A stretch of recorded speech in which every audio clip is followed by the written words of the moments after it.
Bonjour à tous. Alors, je fais cette vidéo pour moi-même quelque part, parce que j'ai les boules. Mais j'ai les boules vraiment au sens propre et au sens figuré. J'ai deux boules dans la gorge qui me gênent,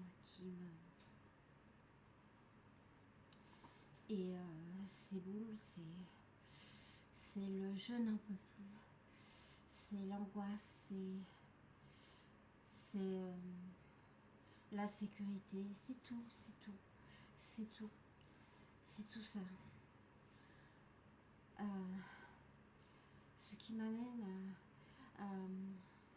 à ce à bout là, je le fais là, cette vidéo aussi, parce que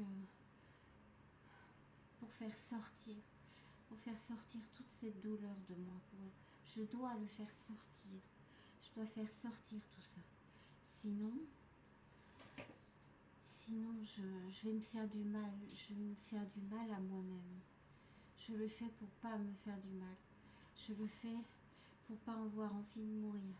Je le fais pour ne pas me faire du mal vraiment, physiquement. Parce que le fait de me faire du mal, des fois, physiquement, calme cette frustration, cette douleur, ce sentiment d'impuissance. Ah, vous allez vous demander pourquoi? Bon, alors, ma situation actuelle, c'est que je vis avec un homme que j'aime énormément depuis 19 ans en Thaïlande. C'est un Thaïlandais. Malheureusement, cet homme est alcoolique. Depuis bien avant que je le connaisse. Et il est faible, je pense que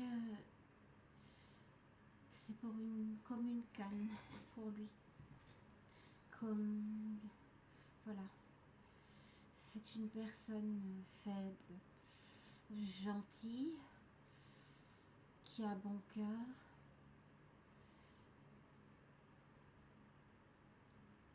et qui souffre. Et plus il boit, plus il souffre. Et là, il boit, il continue,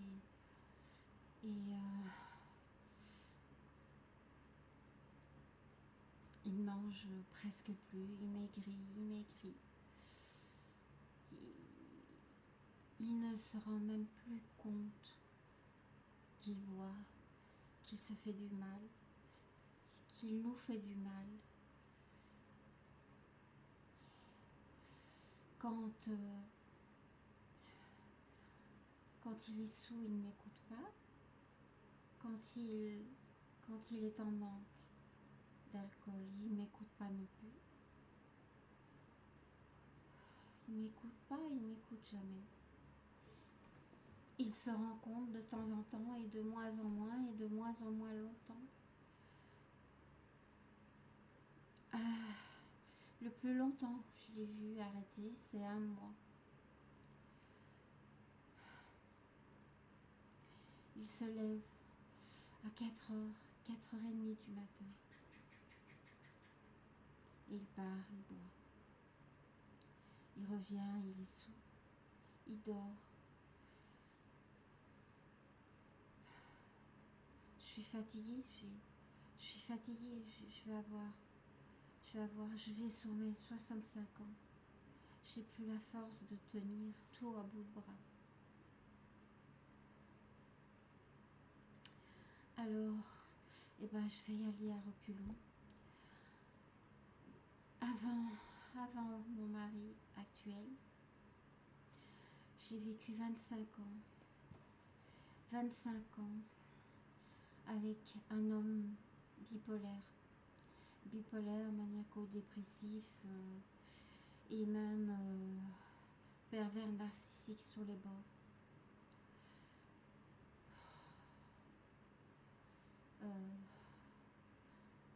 Je l'ai connu, j'avais 20 ans.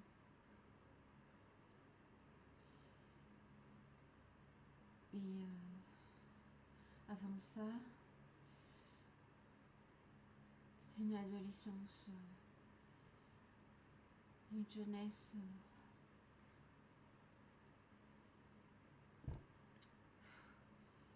un peu dingue.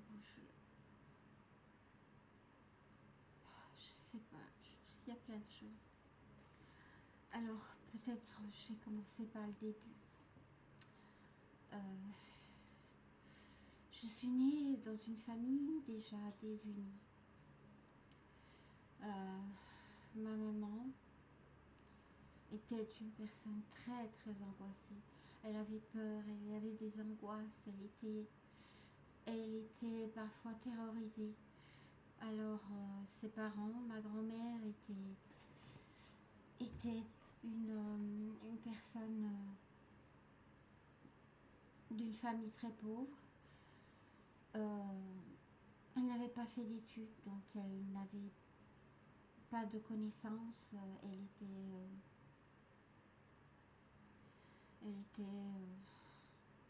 Voilà, elle était naturelle comme elle était. Mais alors mon grand-père était un ancien militaire. Il souffrait un peu de paranoïa et d'ailleurs avec l'âge ça s'est aggravé. Il s'est retrouvé en psychiatrie à l'âge de presque 80 ans et puis voilà, donc il était violent avec ma maman, souvent là il la terrorisait, enfin bref, tout ça. Donc un grand-père despotique, une grand-mère un peu ignorante, une maman très angoissée. Tout a mal commencé. Quand j'avais à peu près 1 an, j'ai fait une coqueluche. Alors je me suis retrouvée à l'hôpital avec interdiction pour toute ma famille, donc ma maman, mon grand-père et ma grand-mère, de venir me voir. Parce que ma maman, hyper angoissée, elle me transmettait toute cette peur, cette angoisse. Tout ça me pénétrait. Mon grand-père, quand j'étouffais, je toussais, il se mettait à hurler. Ma grand-mère mettait ses doigts dans ma bouche pour me faire respirer. Enfin bon, toutes sortes. Et donc, voilà, j'ai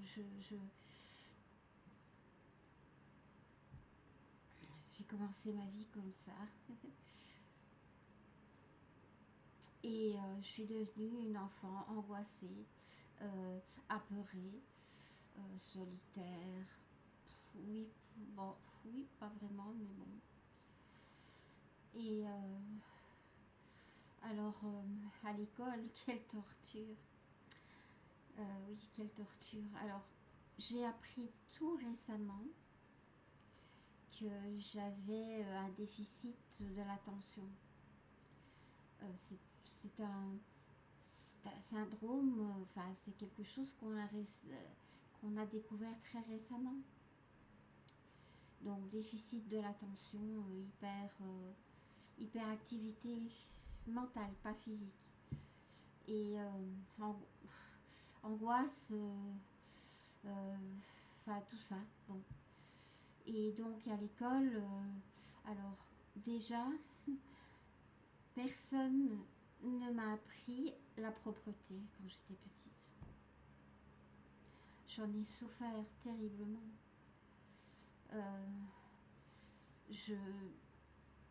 Quand j'étais petite, on me donnait un bain 1 fois par semaine.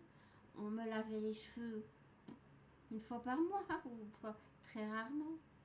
J'allais à l'école, j'étais sale, j'avais les cheveux gras, on se moquait de moi, j'étais une sale dingue, j'avais peur, j'arrivais pas à me concentrer, je lâchais toujours, prise en classe. Et je lisais, j'essayais de retenir mes leçons, je lisais. Et je retenais rien de ce que je lisais, je retenais absolument rien. Je lisais sans retenir, je lisais sans retenir. Mon grand-père me faisait faire mes devoirs et puis quand je comprenais pas assez vite, il me hurlait dessus. Et donc, voilà. Et j'ai tant bien que mal terminé mon école primaire. Après, au lycée, c'était foutu.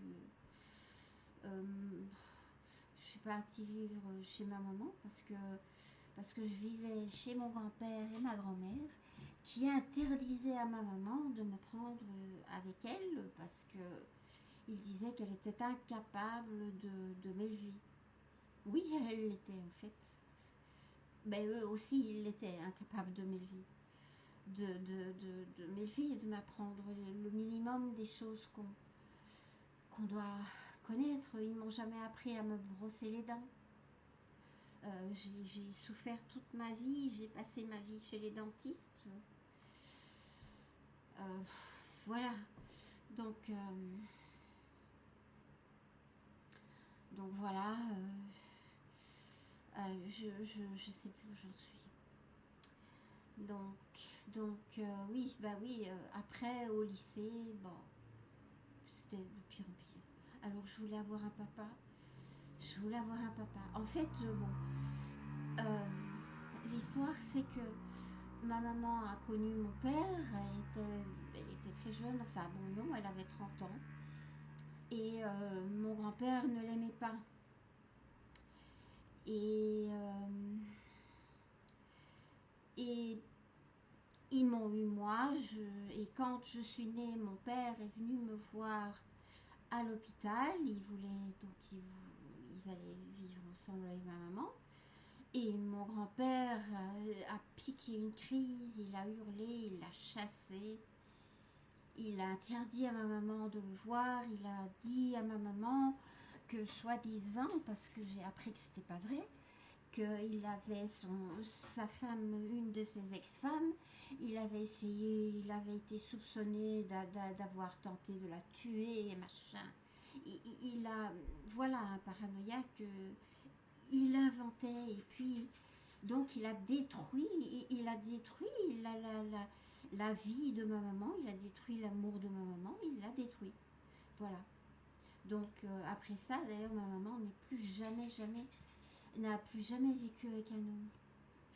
Alors, moi je la poussais toujours à faire des rencontres et tout ça, mais c'était impossible.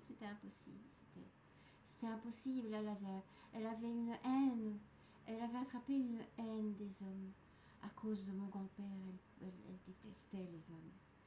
Elle mettait tous les hommes dans le même paquet et même attention, et même les animaux mâles, elle leur trouvait des défauts des hommes humains. Donc c'était voilà. Bon. Et donc moi j'avais envie je voulais sortir de tout ça. J'allais à l'école, puis pour finir, j'ai fait 3 années de lycée, j'ai pas terminé ma 3e, et puis j'ai arrêté. J'allais d'école en école et je m'enfouillais, j'en pouvais plus. Et aussi à cause de mon problème de ce déficit d'attention, déficit de l'attention, je suis pas arrivée à quoi que ce soit et personne ne s'est jamais rendu compte de ce que j'avais. Personne. longtemps j'ai cru que j'étais dyslexique parce que je savais pas. On me disait à droite, à droite, je sais plus, à droite, à gauche, je sais plus. Bon, je savais pas, je savais pas trouver mon chemin, je savais pas dire le chemin. D'ailleurs, j'ai jamais pu apprendre à conduire parce qu'on me disait tourne à droite. Hein, et puis je pouvais tourner à gauche comme à droite, n'importe. Bon, voilà. Donc je pensais que j'étais dyslexique. J'étais nulle, je faisais tout le temps moins que 0 en dictée. Et on me disait que j'étais fainéante, que j'étais. Enfin, je me suis fait. Je me suis fait insulter par les profs, tout, enfin bref. Et donc, bon, plus ça venait, et plus je lâchais. Les derniers temps à l'école, je faisais semblant d'écrire, je faisais tout semblant. Et puis, hop, c'était fini. Et donc, je me suis mis à sortir. Je suis sortie dans les boîtes. Je sortais tous les jours. Et puis là, j'ai rencontré des amis africains, des amis nord-africains, des amis africains, des amis noirs, des amis de toutes les couleurs. Et puis j'adorais, j'aimais ça. J'avais vraiment une envie de m'évader, de sortir de cette ambiance d'angoisse, de peur, de ma maman qui je voyais très bien était incapable de m'aider, était incapable de me guider, était incapable de m'aider dans le tourment dans lequel j'étais, puisqu'elle était dans un tourment aussi. Et donc, c'était tout ça. Et donc, je suis sortie.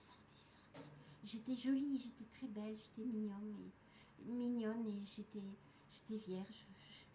J'étais vierge jusqu'à mes 18 ans. Et j'ai commencé à sortir, j'avais 16 ans et demi. Et je dansais bien, j'avais le rythme dans la peau. J'ai découvert quelque chose qui m'exaltait et qui me faisait tout oublier. Alors j'ai eu des amis, puis des flirts, tout ça. Et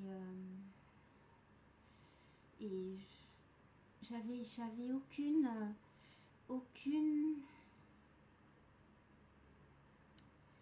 aucune barrière.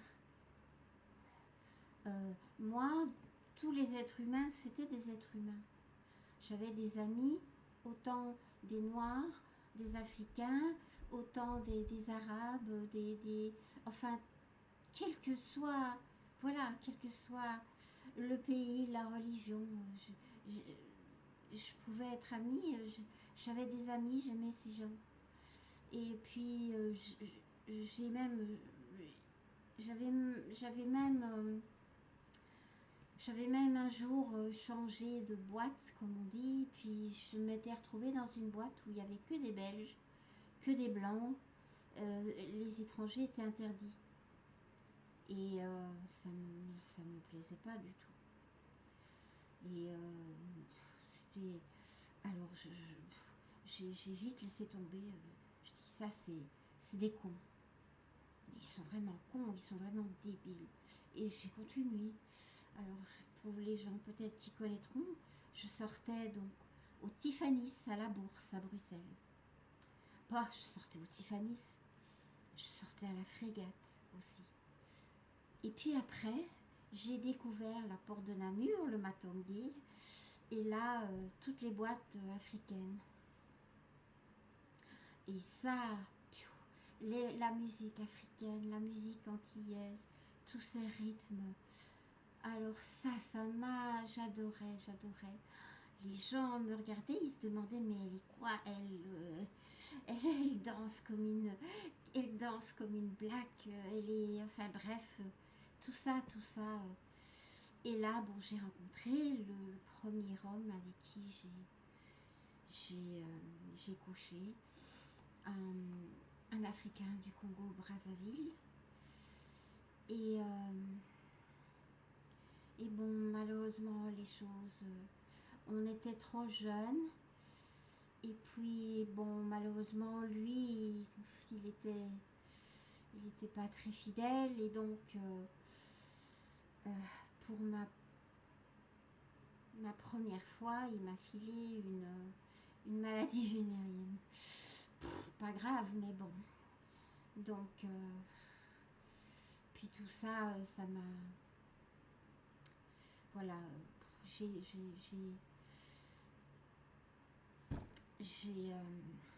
le sexe pour moi, j'aimais pas. Ah oui, mais attendez, je dois revenir en arrière. Ah, il faut que je revienne en arrière.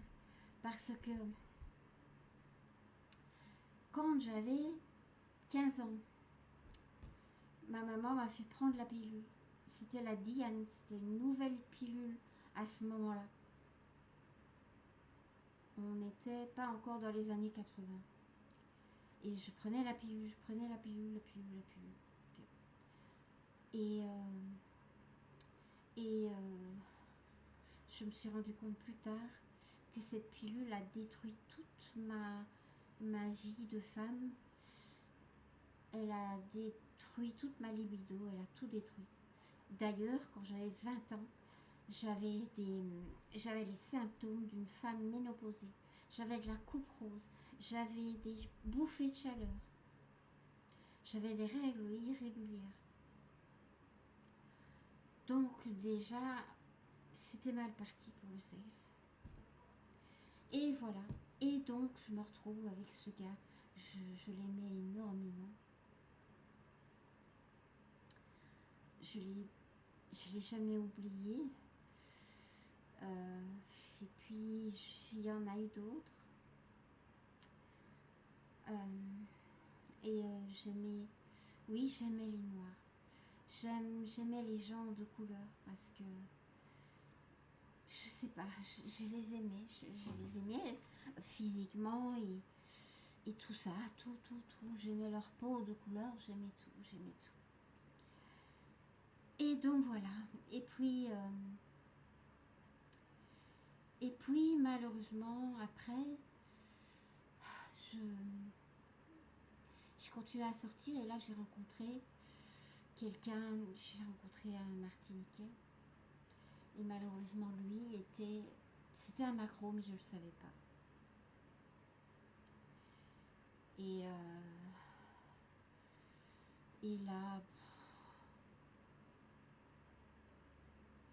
on était ensemble. Alors, j'étais là, il n'était pas là. Il avait même été en prison. Il m'avait tout dit, il m'avait tout raconté. Alors, il essayait de m'apprendre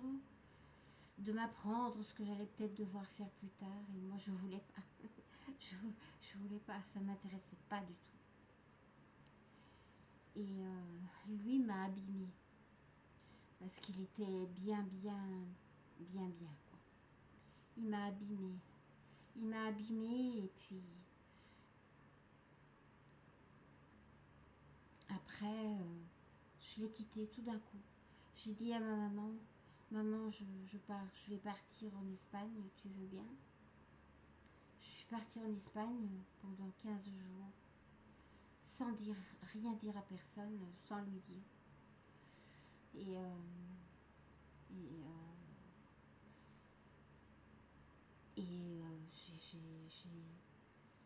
Il l'a pas apprécié. Et puis il est venu frapper à la porte de chez moi et menacer tout. Moi j'étais terrorisée. Je dis ce qui va arriver à défoncer la porte. Je m'étais cachée dans la garde-robe, dans la chambre de ma maman. Pour finir, il est parti. Puis après, je n'ai plus jamais entendu parler de lui. Et donc, voilà, j'avais besoin de sortir, j'avais besoin, mais ça m'intéressait pas les hommes, ça m'intéressait pas tout ça. Oui, je voulais avoir, je voulais trouver un mari pour toujours, qu'on s'aime, qu'on fonde une famille, qu'on soit heureux, calme, paisible, une belle vie. Ben, ça a été jamais dans ma vie. Et donc voilà, je me suis retrouvée à sortir en bas de chez moi. La boîte s'appelait Le Mustang. C'était au Mutsart, c'était à Bruxelles encore. Et là, j'ai rencontré, par malheur, l'homme avec qui j'allais vivre 25 ans de cauchemar. Il était grand, il avait des cheveux longs, il avait une moustache, il ressemblait un peu à Magnum, mais avec des cheveux longs. Il était cool, en apparence, attention. Il était cool, il était gentil, il était intelligent, très intelligent. Et voilà, et puis on s'est mis ensemble et là, le cauchemar, un bipolaire. Il avait même pas, c'était même pas un bipolaire, moi je l'appelais le tripolaire parce qu'il avait 3 phases. Il avait une phase de dépression totale, il mangeait plus, il se lavait plus, il avait des frayeurs tout le temps, enfin, il était complètement... Et puis sa deuxième phase, tout allait bien, il était heureux, tout allait bien, il faisait plein de trucs, la folie des grandeurs. Il se faisait faire des vêtements sur mesure, il achetait des chaussures Pierre Cardin, machin. Il m'habillait, alors j'étais sa poupée Barbie, c'est tout ce que j'étais. J'étais sa poupée Barbie, j'étais son infirmière et son souffre-douleur. J'étais les 3. Et un jour, voilà, j'ai pleuré parce que j'avais très mal aux dents, j'avais un abcès et je voulais qu'il m'emmène à l'hôpital, pas à l'hôpital, chez le dentiste.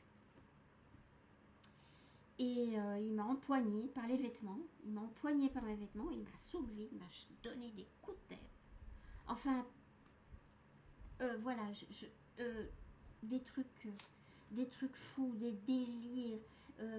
Il a acheté des armes, il m'a mis en joue avec une Mossberg marinaire pendant toute une nuit en me faisant faire deux comme les enfants. Il a été enfermé dans un asile psychiatrique 15 jours parce que il avait frappé sa maman très fort, il avait cassé le sternum. La police était venue, il avait mis en joue les policiers, il voulait vraiment... il voulait les tuer à la limite, je sais pas. Et donc il s'est fait attraper par derrière, hop, il s'est fait piquer et puis hop, mis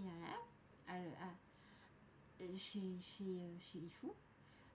Et malheureusement, comme c'était quelqu'un de très intelligent, il a fait comme si de rien n'était. Il savait très très bien comment faire. Et donc, ils ont dit, on doit le relâcher. Et ce qu'il a fait, il savait très bien ce qu'il faisait. Mais par contre,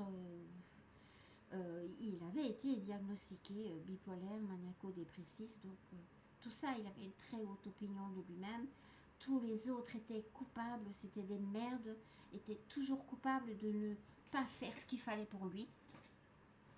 Voilà. Moi, y compris.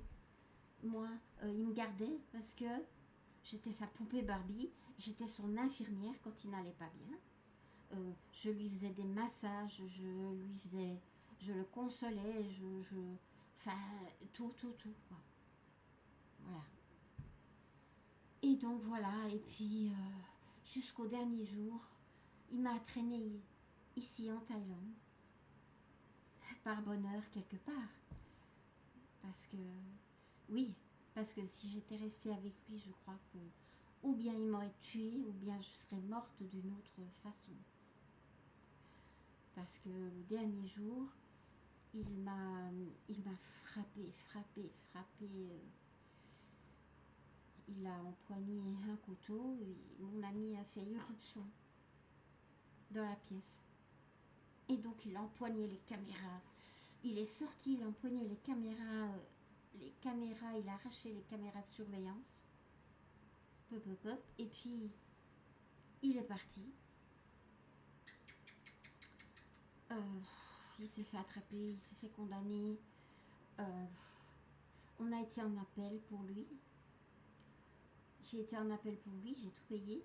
Pourquoi? Parce que s'il était en prison ici, jamais je serais quitte de lui. Et donc, je l'ai fait sortir clandestinement pour qu'il soit hors de ma vie et loin de ma vie. Et voilà, paf. Et là, j'ai rencontré mon mari actuel.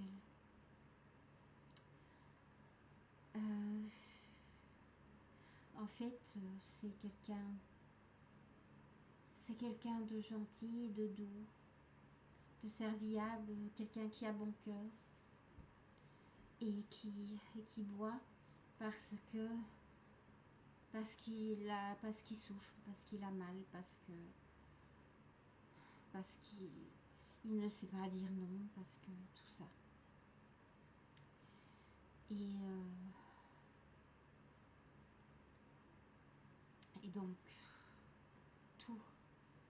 toutes les dingueries quand il buvait,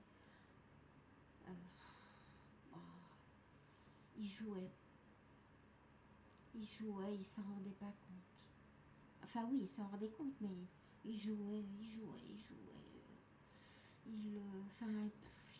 Il était accro à tout, il faisait tout et n'importe quoi. Et ça lui arrive d'avoir des moments de clarté, mais pas énormément. Et maintenant, je le vois dépérir, je le vois dépérir de plus en plus. Je n'arrive plus à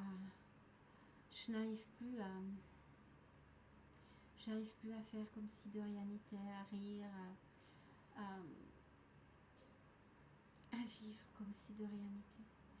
Et je crie, je hurle, je pleure, j'essaie de le raisonner, j'essaie de lui expliquer, je menace, mais je peux faire tout et n'importe quoi et je sais très bien.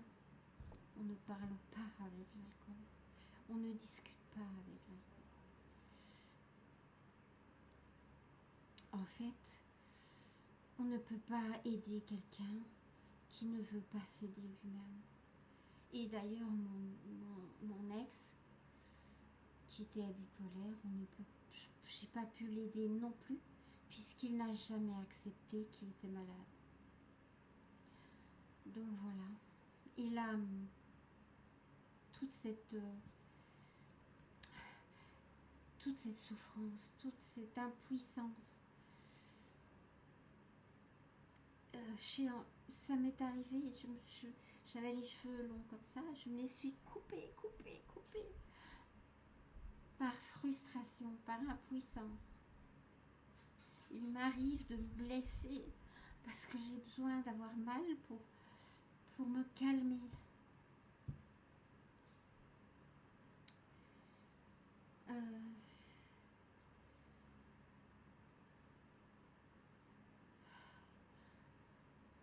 Voilà, je fais cette vidéo comme un testament, parce que je sais pas combien de temps je vais encore supporter. Je sais pas combien de temps je vais encore supporter. Je ris, je parle avec les autres gens, je ris, je travaille, je fais tout, mais à l'intérieur, je suis complètement détruite.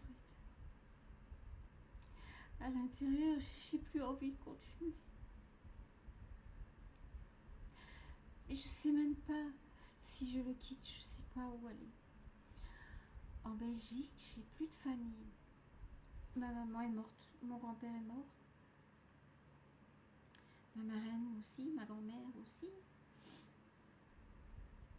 J'ai... Ah oui, j'ai un demi-frère et deux demi-sœurs. De les enfants de mon papa. Mais on ne se connaît pas vraiment. Je les ai retrouvés sur Facebook, on parle ensemble, mais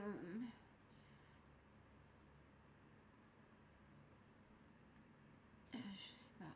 J'ai vu mon papa 2 fois dans ma vie. Une fois dans une gare, on s'était donné rendez-vous pour la toute première fois et on s'est parlé. Et puis la deuxième fois, il est venu. Il est venu à la maison. On a parlé tous ensemble avec ma maman. Et puis, mais puis j'ai plus jamais entendu parler de lui après, puisqu'il avait il avait une femme et des enfants. Et il m'avait menti, il m'avait dit qu'il était divorcé et que ses enfants, il ne pouvait plus les voir. Et donc, il aimait bien raconter des choses. Et puis, donc, il a disparu. Je ne l'ai plus jamais vu.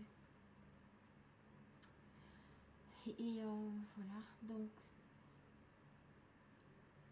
j'ai rien. J'ai rien là-bas.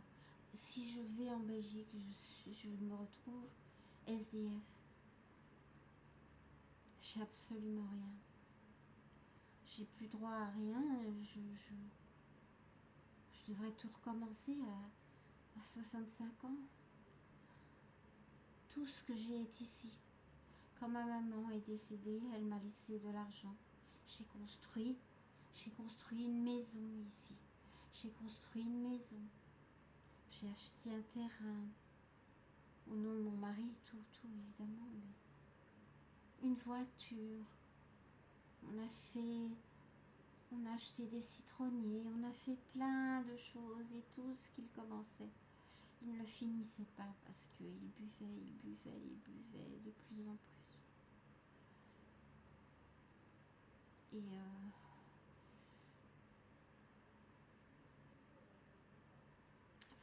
Et là maintenant, je suis fatiguée, je suis très fatiguée.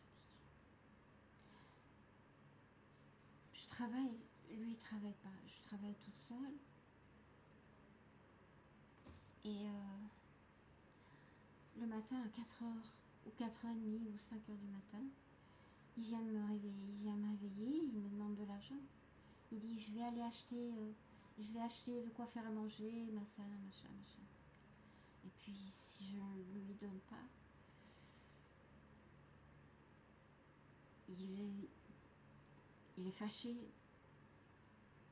il m'insulte. Il me dit d'aller de foutre le camp de sa vie, va te faire foutre, fous le camp de ma vie, machin, tout ça. Et mais je peux pas tout expliquer.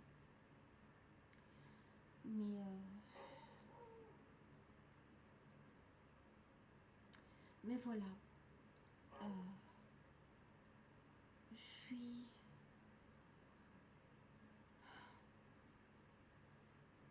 J'attends rien. J'attends plus rien. J'attends pas qu'il... Je n'espère plus qu'il arrête de boire. Je n'espère plus arriver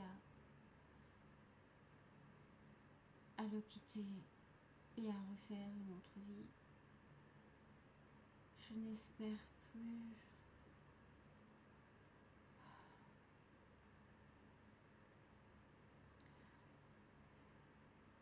Mon autre vie, je la vis dans ma tête.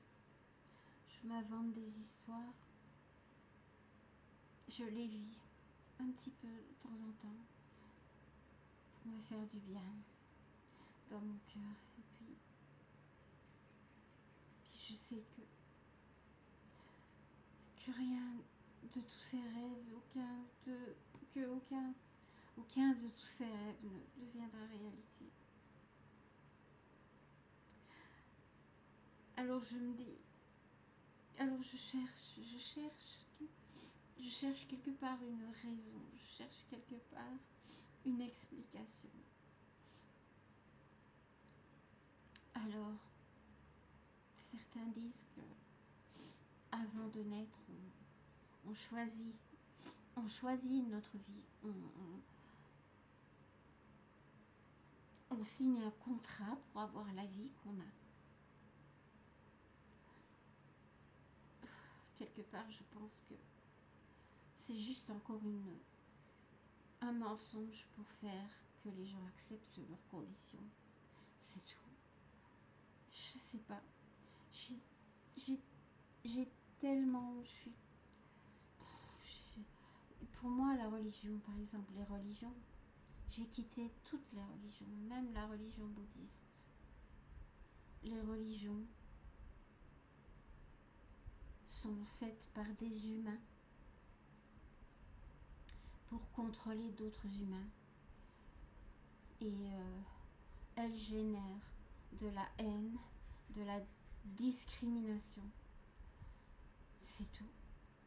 Alors, moi je crois au grand esprit, au grand mystère des Indiens d'Amérique. Oui, je suis animiste. Plusieurs fois par jour, je vais marcher, puis devant la maison, puis il y a des arbres, il y a des eucalyptus. Et je vais les prendre dans mes bras, je leur parle.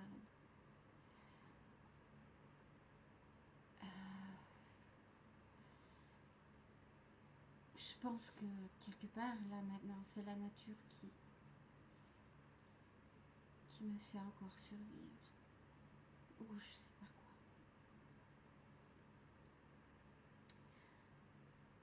quoi. Donc, voilà. Je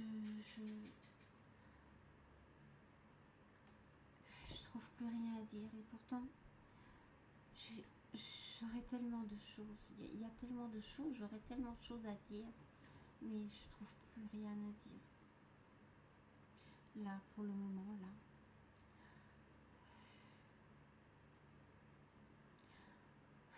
J'ai moins envie de me faire du mal. J'ai moins envie de me tuer. J'ai moins envie de crier sur mon mari. J'ai moins envie d'hurler, de pleurer. Parce que j'ai raconté tout ça.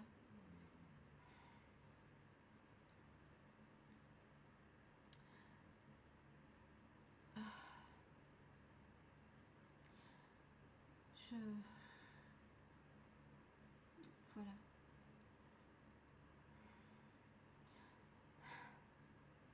Ben, ça y est, j'ai la tête vide. Donc, je vais vous laisser. Merci à vous si vous avez regardé cette vidéo, si vous avez écouté.